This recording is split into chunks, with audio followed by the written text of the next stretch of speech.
আজ 5 সেপ্টেম্বর সকল টিচারদের জানাই হ্যাপি টিচার্স ডে। সেই সমস্ত টিচার্সরা খুব ভালো থাকুক, যাদের জন্য আমি ইন্সপায়ার্ড হয়েছিলাম এই ফিল্ডটাকে বেছে নেওয়ার জন্য, এবং আমি নিজেকে লাকি মনে করি যে এই ফিল্ডটাতে আমি আছি। সকালবেলায় দেখো রেডি হয়ে পৌঁছে গিয়েছিলাম স্কুলে, যদিও শরীরটা একটু খারাপ, তবে এই দিনটার যে স্পেশালিটিটা এটা আমি মিস করতে চাইনি একেবারেই।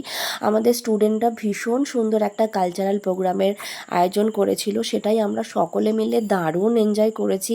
ছোট থেকে শুরু করে সমস্ত ক্লাসের স্টুডেন্টরা নানা রকম পারফরমেন্স করেছিল সেখানে, তার সঙ্গে কিছু খাওয়া দাওয়ার অ্যারেঞ্জমেন্টও ওরা করেছিল। আমরা জাস্ট ওভারওয়েলড, ওরা এতটাই ট্যালেন্টেড।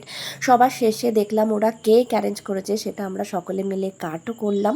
আর এইভাবেই অনেক অনেক স্মৃতির পাতায় অনেক মেমোরিজগুলো জমা করে রাখছি, পরেই এগুলো দেখব। আর প্রোগ্রামের শেষে আমরা লাঞ্চ করে চলে গেলাম নিজেদের বাড়িতে।